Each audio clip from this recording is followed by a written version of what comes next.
ওম শান্তি। আজকের তারিখ হলো 10 মার্চ 2022। প্রাতঃ মুরলি ওম শান্তি, বাপদাদা মধুবন। আজকের মুরলিতে বাবা বলেছেন, মিষ্টি বাচ্চারা, ভগবান যাকে সারা দুনিয়া স্মরণ করে তিনি তোমাদের সম্মুখে বসে আছেন। তোমরা এরকম বাবার থেকে পুরোপুরি উত্তরাধিকার নিয়ে নাও, ভুলে যেও না। তো বাবা বলেছেন, ভগবান যাকে সারা দুনিয়ার মনুষ্য আত্মারা তাকে স্মরণ করে, আর তিনি আমাদের এখন সম্মুখে বসে আছে। যখন আমরা মধুবনে যাই তো বাবা আমাদের সামনে বসে আমাদের মুরলি শোনান। এরকম বাবার থেকে পুরোপুরি উত্তরাধিকার নিয়ে নাও। তো বাবা এসে আমাদের এখন উত্তরাধিকার দিচ্ছে, আমাদের বর্ষা দিচ্ছে। তাই বাবার থেকে এখন আমাদের পুরোপুরি উত্তরাধিকার নিতে হবে, ভুলে যেও না। প্রশ্ন: বাবার শ্রীমত অনুসারে যথার্থভাবে চলতে পারার শক্তি কোন বাচ্চাদের থাকে? উত্তর: যারা নিজের সত্যিকারের চার পোতামেল বাবাকে শুনে প্রতিটি পদক্ষেপে বাবার থেকে পরামর্শ নেয়। বাবার থেকে পরামর্শ নিলে সেই পথে চলার শক্তিও প্রাপ্ত হয়ে যায়। তোমরা যা কিছু করব, যখন আমরা বাবার কাছ থেকে পরামর্শ নেব, তাহলে আমাদের সেই পরামর্শ নিলে আমাদের সেই পথে চলারও শক্তি প্রাপ্ত হয়। বাবা বাচ্চাদেরকে শ্রীমত দেন। শ্রীমত মানে শ্রেষ্ঠ মত। বাচ্চারা ওই উপার্জনের পিছনে ছুটে এই উপার্জনকে হারিয়ে মিস করো না, তাই বলছে বাবা। কারণ মানুষ লৌকিক দুনিয়ার এই অল্প সময়ের উপার্জনের পিছনে ছুটে এই উপার্জনকে হারিয়ে দেয়, যেটা আমাদের অবিনাশী উপার্জন, যেটা আমাদের সাথে যাবে। তাই বাবা বলেছেন, তোমরা এই উপার্জনকে মিস করো না, কারণ ওই পয়সার সমস্ত রোজগার শেষ হয়ে যাবে। কারণ বিনাশ হলে তো সব কিছু শেষ হয়ে যাবে। প্রতিটি কথায় শ্রীমত অনুসরণ করার জন্য অনেক সতর্ক হও, সাবধানে চলো। নিজ মত পোষণ করলে চলবে না। তো আমরা এতদিন নিজের মতে চলেছি, গুরুর মতে চলেছি, যেটা বলছে বাবা আমরা আসুরি মতে চলেছি। এখন শুধু আমাদের এই এক জন্মে বাবার শ্রীমত প্রাপ্ত হয়। তাই আমাদের এক জন্মে বাবার শ্রীমতে চলতে হবে, নিজ মতে নয়। গীত: ছেড়ে দাও ওই আকাশ সিংহাসন, এই ধরিত্রতাতে এসরে। छोड़ विधे आकाश सिंहासन धरती पर आ जा रे। তো বাবা বলেছেন, এই গীতের মধ্যে এটা বোঝাতে চেয়েছেন যে শিব বাবা, তুমি আকাশ সিংহাসন ছেড়ে এই সৃষ্টিতে অবতীর্ণ হও। ওম শান্তি। এখন বাচ্চারা সম্মুখে বসে আছে কার? বেহদের বাবা আর দাদার। এটি বড়ই আশ্চর্যজনক বিষয়, ওয়ান্ডারফুল। বেহদের বাবা পরমপিতা পরমাত্মা আর বেহদের দাদা প্রজাপিতা ব্রহ্মা, দুজনেই সম্মুখে বসে আছে। কার সম্মুখে বসে আছে? যে বাচ্চাদের। এটি যেন ঈশ্বরীয় কুটুম্ব পরিবার বসে আছে, আর বেহদের বাবা বসে বাচ্চাদেরকে পড়াচ্ছেন বা সহজ রাজযোগ শেখাচ্ছেন। এটি যদি বুদ্ধিতে থাকে তাহলে খুশির পারদও চড়তে থাকবে। গানেও বলেছে, বাবা এসো, এখন অনেক দুঃখ আহ্বান করতে থাকে, আর এখানে তোমাদের সম্মুখে বসে আছেন। তোমরা জানো বেহদের বাবা এ দাদার দ্বারা আমাদেরকে পড়াচ্ছেন। বাচ্চাদের মধ্যেও ক্রমানুসারে পুরুষার্থ অনুসারে বুদ্ধিতে নিশ্চয় আছে। ব্যারিস্টারি পড়লে অবশ্যই নিশ্চয় থাকে যে আমাকে ব্যারিস্টারি পড়াচ্ছে, অমুক সার্জন আমাকে সার্জারি শেখাচ্ছেন। এটি এমনই আশ্চর্যজনক বিষয় যে এখনোই বলে আমার যথার্থ নিশ্চয় আছে। বেহদের বাবা নিরাকার আমাদেরকে পড়ান, রাজ্য শেখান। আবার পরক্ষণে বাইরে বা দূরে সরে এলেই নিশ্চয় ভেঙে যায়। তো বাবার কাছে আসে তখন সবার অনেক নিশ্চয় হয়ে যায়। যখনই বাবার কাছ থেকে দূরে চলে যায় তখন তাদের নিশ্চয়টাও ভেঙে যায়। আশ্চর্যজনক না? তো বাবা বলছে, কি এক আশ্চর্যজনক ব্যাপার। ভগবান যাকে সমস্ত দুনিয়া স্মরণ করে, উনি বাচ্চাদের সম্মুখে বসে বলেন, বাচ্চারা এখন ভালোভাবে বাবার থেকে বর্ষা নেওয়ার পুরুষার্থ করো। বুঝতেও পারে, তারপর আবার সেকেন্ডের মধ্যে ভুলে যায়। তোমরা বেহুদের বাবার সম্মুখে বসে আছো। শ্রীমত অনুসরণ করে চলতে হবে প্রতিটি পদক্ষেপে, কিন্তু অনুসরণ করবে তারাই যাদের প্রতিটি সংবাদ বাবার জানা থাকবে। বাচ্চাদের থাকা কার্যকলাপ করা সমস্ত কিছুর সংবাদ বাবার কাছে পৌঁছানো দরকার। তাহলে বাবাও জানতে পারবেন আর সেই অনুসারে সময়ে সময়ে পরামর্শ দিতে পারবেন। প্রতিটি পদক্ষেপে শ্রীমত অনুসরণ করতে হবে। এটি হলো গড ফাদারলি ইউনিভার্সিটি। এখানে ভালোভাবে পড়তে হবে। এমন নয় যে আজ পড়লে আবার কখনো কোনো কাজ পড়ে গেলে পড়া মিস করে ফেললে। আজকে পড়াশোনা করলো, আবার হয়তো কালকে প্রচুর কাজের চাপ হলো, তো পড়া মিস করে ফেললো। ওই সব কাজ হলো পাই পয়সা। তো বাবা বলছে ওই সব কাজ হলো পাই পয়সার। যেরকম আমরা যতই কাজ থাকুক, প্রতিদিন তো আমরা খাওয়ার তো খাই না, ঠিক সেভাবেই আমাদের যতই কাজ থাকুক, কিন্তু আমাদের বাবার এই পড়া প্রতিদিন পড়তে হবে। এই দুনিয়াতে মানুষ যা কিছু রোজগার করে সেগুলো কিছুই থাকবে না। তো বিনাশের হলে তো সব কিছুই চলে যাবে, সব শেষ হয়ে যাবে। বাবা রোজগার করেন বাচ্চাদের জন্য, ভাবেন পুত্র পৌত্র পৌত্র খেতে থাকবে। তারপর বাচ্চা যখন বাবা হবে তখন আবার সে নিজের বাচ্চাদের জন্য চেষ্টা করবে, তো বিনাশ সামনেই উপস্থিত। তাহলে বাবা যখন বাচ্চাদের পোতামেলের সম্বন্ধে জানবেন তখন তো পরামর্শ দেবেন। প্রতিটি পদক্ষেপে জিজ্ঞাসা করতে হবে। এরকম নয় যে কোনো বিকর্ম হয়ে যাবে। এ হলো বেহুদের ঘর। বাবা বসে এমনভাবে বোঝান যেরকম হুবহু হদের ঘরে লৌকিক বাবা বোঝান।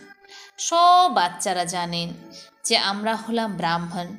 কাউকে জিজ্ঞাসা করো ভগবান তোমার কে হন। যদি আমরা কাউকে জিজ্ঞাসা করি যে ভগবান তোমার কে হন, তখন বলবে তিনি হলেন সকলের বাবা। আবার জিজ্ঞাসা করো তিনি কোথায় থাকেন।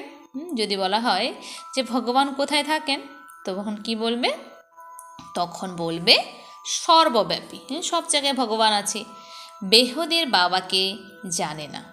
তোমরা বাচ্চারা এখন বাবাকে যথার্থভাবে জেনেছ, তাহলে তোমাদেরকে দেবী মতে চলতে হবে।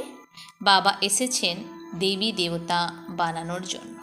প্রতিটি পদক্ষেপে শ্রীমত অনুসরণ করে চলতে হবে। পাণ্ডারা যাত্রায় নিয়ে যাওয়ার সময় সতর্ক করে দেয় এবং বলে সাবধানে চলো। এরকম অনেকে আছে যারা তীর্থ ইত্যাদিতে মানে না। তীর্থ অর্থাৎ ভক্তি। তীর্থ মানে এখানে কী করা হয়? ভক্তি করা হয়। তীর্থকে না মানা অর্থাৎ ভক্তিকেই অমান্য করা। ভক্তি মার্গ হলো অর্ধকল্পের। মানুষ ভগবানের সন্ধান করতে থাকে, যে ভগবান কোথায় আছেন, ভগবান এই সৃষ্টিতে কবে আসবেন। অনেক শ্রদ্ধা রাখে। শিবের দর্শন করতে অনেকেই যায়, ভাবে যে ভগবানের দর্শন হয়ে যাবে, এটি হলো শ্রদ্ধা। আবার সাক্ষাৎকার হয়ে গেলে অনেক খুশি হয়ে যায়। তখন যদি কারো সাক্ষাৎকার হয়ে যায় তখন অনেক খুশি হয়ে যায়, ভাবে যে আমি ভগবানকে পেয়ে গেছি, কৃষ্ণকে পেয়ে গেছি, হনুমানকে পেয়ে গেছি। যে কৃষ্ণকে তো যদি সাক্ষাৎকার হয় কৃষ্ণের, তো ভাবে আমি কৃষ্ণকে পেয়ে গেছি। যদি কারো হনুমানের সাক্ষাৎকার হয় তো ভাবে আমি হনুমানকে পেয়ে গেছি। ব্যাস, এখন আমাদের মুক্তি হয়ে গেছে। তখন ভাবে তারা মুক্তি পেয়ে গেছি। কিন্তু মুক্তি তো কারোরই হয় না। এখন বাবা ভালোভাবে বসে বোঝান। মিষ্টি বাচ্চারা, এখন প্রথমে সবাইকে বাবার পরিচয় দাও। এই সময় সবাই অনাথ, মানে যে পিতাকেই জানে না। তোমরা অনাথ ছিলে, এখন বাবার দ্বারা তোমরা সব কিছু বুঝতে পারছো। মানুষ বলে আমি নীচ পাপী, কিন্তু এরকম নীচ কে বানিয়েছে কারোরই জানা নেই। কেউ নিজেকে বোকা মনে করে না। এই ড্রামা সৃষ্টি হয়েছে অনাদিকাল থেকে। সকলকে নিচে যেতেই হবে, ভ্রষ্টাচারী হতেই হবে। এটা মনে রাখতে হবে যে আমরা হলাম ভগবানের পরিবার। তো আমাদের সবসময় এটা মাথায় রাখতে হবে, আমরা ভগবানের পরিবার, আমরা ঈশ্বরীয় পরিবার। ভগবান আমাদের বাবা, তাহলে অবশ্যই আমরা বিশ্বের মালিক হব। তাহলে আমাদের এরকম দুর্গতি কেন হলো, এটা কারোরই বুদ্ধিতে আসে না। একদিকে বলে পরমাত্মা সর্বব্যাপী, অন্যদিকে বলে শান্তি কীভাবে স্থাপন হবে। মানুষ হতাশ হয়ে পড়েছে, সভা সমাবেশ করতে থাকে, বোঝালেও বুঝতে পারে না। ওরা বুঝতে পারবে শেষ সময়, অন্তে। বাচ্চারা, তোমাদের যোগে থেকে কর্মাতীত হতে হবে। তোমরাই সম্পূর্ণ নির্বিকারী ছিলে, আবারও তৈরি হতে হবে। বাকি যে সব ধর্মগুলি আছে সেগুলি সত্যযুগে থাকবে না।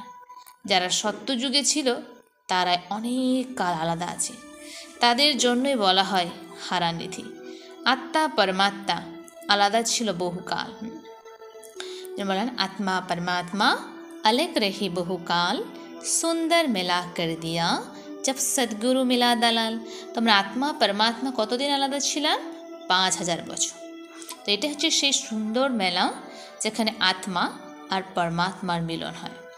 কোন কোন আত্মারা সবার প্রথমে পরমধাম থেকে এসেছে এখানে অভিনয় করতে, পার্ট প্লে করতে। প্রথম আসেন দেবী দেবতা ধর্মের আত্মারা পার্ট প্লে করতে। তাদেরকে নিজেদের ধর্মে নিয়ে আসতে হবে। বাবা বলেন যে তাদের জন্যই আসতে হয়, সাথে সাথে সকলের জন্যই আসতে হয়, কেননা সকলকে মুক্তি দিতে হবে। এখন দেবতা ধর্ম নেই, এটারই চারা লাগাতে হবে। কেউ কোন ধর্মে চলে গেছে, তারাই আবার বেরিয়ে আসবে। এই ধর্মের স্থাপনা কতটা আশ্চর্যজনক। সেই জন্যই তো বলে, হে প্রভু, তোমার শ্রীমৎ গতি সদ্গতি বড়ই আশ্চর্যের। বলে না, ওহো প্রভু, তোমার গতি তুমি জানো আর না জানে কই। তো শ্রীমৎ বাবার যে শ্রীমতের গতি সদ্গতি বড়ই আশ্চর্যের, যেটা কেউ বুঝতে পারে না। দেবী দেবতা ধর্মের স্থাপনা কিভাবে হয়? এতদিন ধরে যারা পতিত দেহ অভিমানী হয়ে আছে, তাদের জন্য আবার দেহি অভিমানী হওয়া, এর জন্য পরিশ্রম করতে হবে। মুহূর্তে মুহূর্তে ভুলে যান। তো বাবা বলছেন মুহূর্তে তারা ভুলে যায়। বাবা বলেন, উঠতে বসতে আমাকে স্মরণ করো। বিকর্মের বোঝা তোমাদের ওপরে অনেক আছে। তো আমাদের উপরে 63 জন্মের বিকর্মের বোঝা আছে। সুখও তোমরা অনেক দেখেছ, দুঃখও তোমরা অনেক দেখেছ। এখন আবার দুঃখ থেকে তোমাদেরকে সুখে নিয়ে যাচ্ছি। তাহলে শ্রীমত অনুসরণ করে চলতে হবে, আবার অন্যদেরকেও স্মরণ করাতে হবে। সৃষ্টি চক্রের রহস্য বোঝানো খুবই সহজ। তাদেরকে ত্রিকালদর্শী বলা হয়। বাবা বুঝিয়েছেন, বলো, তোমরা তো ভগবানের সন্তান, তাই না? ভগবান হলেন স্বর্গের রচয়িতা। তো বাবা বলছেন ভগবানকে স্বর্গের রচয়িতা, যিনি স্বর্গের সৃষ্টি করে। তাহলে ভগবানের থেকে অবশ্যই স্বর্গের উত্তরাধিকার পাওয়া যায়, এই কথাটা তোমরাই জানো। আর তোমরাই জিজ্ঞাসা করতে পারো, মানুষ বলে ঈশ্বরই জন্ম দেয়, তাহলে তো তোমাদেরকে ঈশ্বরের উত্তরাধিকার হওয়াই উচিত, তাই না? ঈশ্বর বাবা হলেন স্বর্গের রচয়িতা, তাহলে তোমরা নরকে পড়ে আছো কেন? এটা তো তোমরা জানো যে আমরা প্রথমে স্বর্গে ছিলাম, রাবণ আমাদের নরকে ঠেলে দিয়েছে। রাবণকে এটাও কেউ জানে না। তো বলছে রাবণকে, রাবণের পুতলি বানিয়ে জ্বালায়, কিন্তু রাবণকে অ্যাকচুয়াল সেটাও কিন্তু অনেক মানুষই জানে না। তোমরা স্মরণ করাতে পারো, ভারতই প্রাচীন স্বর্গ ছিল, আর ভারতবাসী স্বর্গের মালিক ছিল। এখন ভারত নরক হয়ে গেছে। এই খেলা বা নাটক পূর্ব নির্ধারিত, যা হয়েছিল সেটাই হবে। রামরাজ্য আর রাবণ রাজ্য অর্ধেক, এটাই খেলা নাটক। আবার এদের মধ্যে কি হয় সেটিও পুঙ্খানুপুঙ্খ বসে বোঝান। কোনো বাচ্চা নিশ্চয় বুদ্ধি সম্পন্ন যারা বোঝে আমরা বাবার সম্মুখে বসে আছি। বাবা হলেন ত্রিনেত্রী বাবা, ত্রিকালদর্শী, ত্রিমূর্তি ব্রহ্মা বিষ্ণু শঙ্কর রচয়িতা। ত্রিমূর্তি শিবের পরিবর্তে ত্রিমূর্তি ব্রহ্মার নাম দিয়েছে। এখন ত্রিমূর্তি রচয়িতা ব্রহ্মা কিভাবে হতে পারে? বলাও হয়ে থাকে ব্রহ্মার দ্বারা স্থাপনা, শঙ্করের দ্বারা বিনাশ, তাহলে রচয়িতা অবশ্যই অন্য কেউ হবে। এত ছোট কথাও কেউ বুঝতে পারে না। শিব বাবা ব্রহ্মার দ্বারা স্বর্গের উত্তরাধিকার দেবেন। আর কি দেবেন? বিষ্ণুপুরীকে স্থাপন করেন। বাবা বিষ্ণুপুরী অর্থাৎ লক্ষ্মীনারায়ণের রাজ্য স্থাপন করেছেন। এটিও কেউ জানে না। বিষ্ণুর আলাদা চিত্র তৈরি করে তাকে নর নারায়ণ বলে, আর লক্ষ্মীনারায়ণের আবার আলাদা আলাদা তৈরি করে দিয়েছে। চিত্রগুলি কি আশ্চর্যজনক তৈরি করেছে। বাচ্চারা প্রদর্শনীতে তোমাদের বোঝাতে হবে। প্রদর্শনী চলতে আর বাচ্চারা যদি নিজ নিজ কাজকর্মে রত থাকে, তাহলে কি মানুষ বুঝবে যে এরা বাবাকে চিনেছে? বাবা বুঝতে পারেন যে এরা নিজেরাও পুরোপুরি বুঝতে পারেনি, তাই তো সেবাই ছুটছে না। তো বলছে যারা সেবায় যাচ্ছে না, তার মানে সে বাবাকে পুরোপুরি বুঝতে পারেনি। নাহলে দ্রুত সেবায় ছুটত। অন্ধের লাঠি না হলে তাহলে তো নিজে অন্ধই হলে। বলছে অন্ধের লাঠি তো সে নিজে অন্ধ হলো। বাবাকে জানতে পারলে না কাউকে কি কখনো বলা যায় যে তোমরা সেবায় যাও? নিজে থেকেই এগিয়ে আসতে হবে যে বাবা আমরা সার্ভিসে সেবায় যেতে পারবো, আপনি অনুমতি দিন। বাবা জানেন কে কে সেবা করতে পারবে। এরকম কেউ লেখে না যে বাবা আমি প্রস্তুত, রেডি আছি। মানুষকে করি নগণ্য তুচ্ছ থেকে হিরে তুল্য বানাতে হবে। যদি 10, 20, 50 টাকা রোজগার না করলে তো কি হবে? অনেকের কল্যাণ করতে হবে, কিন্তু পুরোপুরি পরিচয় নেই। কোটির মধ্যে কেউ জানে। আমাদের কাছেও অল্প সংখ্যক সেন্সিবল বাচ্চা আছে যাদেরকে টেলিগ্রাম করে রাখতে হয়। নিজে থেকে বলে না যে বাবা আমরা তৈরি আছি। বাবা দেখেন কার সেবার পথ ইচ্ছা আছে। মানুষ এখন জানোয়ারের মতো হয়ে গেছে, তাদেরকে দেবতা বানাতে হবে। বাচ্চারা তোমাদেরকে নিরহংকারী হতে হবে। মুখ্য বা প্রধানের হেডের মধ্যে অনেক নম্রতা দরকার। বাবা কতটা নিরহংকারী? কোন কোন বাচ্চার মধ্যে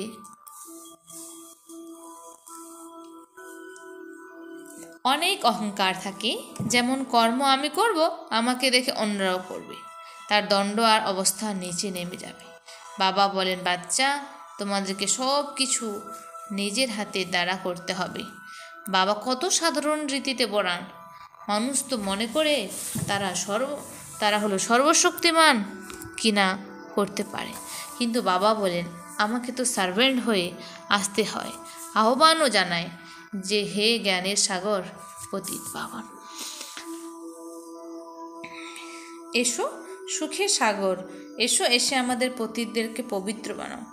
বাবাকে এসে এরকম সেবা সার্ভিস করতে হয়, কোথায় এসে থাকতে হয়, কেমন কেমন বিঘ্নও পড়ে। লাখা ভবনে আগুন লাগিয়ে দিত, সব কিছুই বাস্তবে হচ্ছে। বাবা তো সমস্ত পাঠ কি জানেন? আমরা জানি না। বাবা বলেন আমাকে আসতে হয়। ভগবান স্বয়ং বলেন আমাকে গালাগাল খেতে হয়। সব থেকে বেশি গালিগালাজ আমিই খাই। তো ব্রহ্মাও বেশি গালিগালাজ, ভক্তি মার্গেও গালিগালাজই করে। 3 পা পৃথিবীরও পাওয়া যায় না। তার সত্ত্বেও কতটা নিরহংকারিতার সাথে পার্ট প্লে করে চলেছেন। মাম্মা বাবা বাচ্চাদের শেখানোর জন্য কত কিছু করেন। কতটা নিচে নামতে হয়। পতিতদের পাবন বানাতে হবে। পুঁতি গন্ধময় মুত পলিতি কাপড় ধুয়েতে হলে ধোপাও হলন স্বর্ণকারোহণ। তো বাবা ধোপাহন স্বর্ণকারণ সকলকে গলিয়ে গলিয়ে প্রকৃত সোনা তৈরি করছেন। আচ্ছা, মিষ্টি মিষ্টি হারানিধি বাচ্চাদের প্রতি মাতা পিতা বাপ দাদার স্মরণে স্নেহ সুমন আর সুপ্রভাত। আত্মাদের পিতা ওনার আত্মারূপী বাচ্চাদেরকে জানাচ্ছে নমস্কার। আমরা সমস্ত আত্মারূপী বাচ্চারা জানাই মাত পিতা বাপ দাদাকে স্নেহ সুমন নমস্কার। ধারণার জন্য মুখ্য সার 1 নম্বর, বাবার সমস্ত নিরহংকারী নম্রচিত্ত হতে হবে। বাবার সমান আমাদের নিরহংকারী নম্রচিত্ত হতে হবে। 2 নম্বর, নিজের সেবা নিজের হাতেই করতে হবে। তো নিজের সেবা নিজের হাতে করতে হবে। কোনো কথা অহংকার দেখালে চলবে না। সেবার জন্য সর্বদা প্রস্তুত থাকতে হবে। সেবার জন্য নিজেই প্রস্তাব দিতে হবে। তুচ্ছ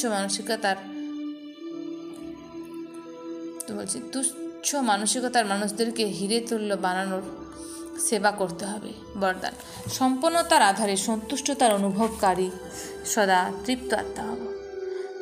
যারা সর্বদা ভরপুর বা সম্পন্ন থাকে, ভরপুর সম্পন্ন থাকে, তারা তৃপ্তি থাকে। কেউ যতই অসন্তুষ্টতার পরিস্থিতিতে তাদের সামনে নিয়ে আসুক না কেন, সম্পন্ন তৃপ্ত আত্মা অসন্তুষ্টকারীদেরকে সন্তুষ্টতার গুণযোগের মাধ্যমে প্রদান করে। এরকম আত্মারাই দয়াবান হয়ে ভাবনা আর শুভকামনার দ্বারা তাদেরকে পরিবর্তন করার চেষ্টা করবে। রুহানি রয়্যাল রাজকীয়তা সম্পন্ন আত্মাদের এটাই হলো শ্রেষ্ঠ কর্ম। তো বলছে রয়্যাল রাজকীয়তা সম্পন্ন আত্মাদের এটাই হলো শ্রেষ্ঠ কর্ম। স্লোগান, শরণ আর সেবা, ডবল লক লাগালে মায়া আসতে পারবে না। তো বলছেন শরণ আর সেবা, এই ডবল লক যদি আমরা লাগাই তাহলে, তো এই শরণ আর সেবায় ডবল লক লাগাই তাহলে, তো বলছেন লক লাগালে মায়া আসতে পারবে না। আচ্ছা, ওম শান্তি। ধন্যবাদ বাবা আজকের এই সুন্দর মিষ্টি মূল্যের জন্য।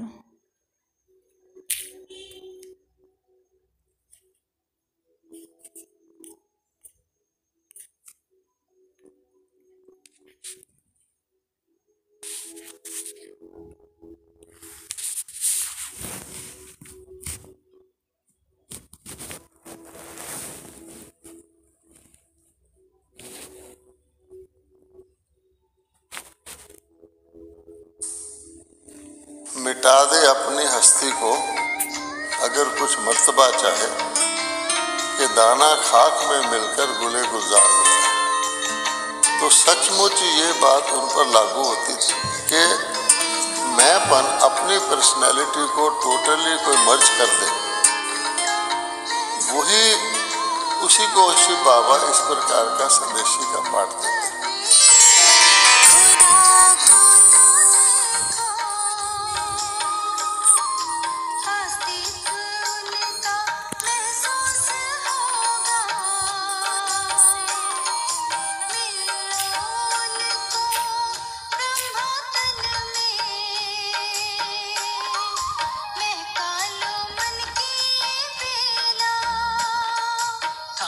इस वेग को जगा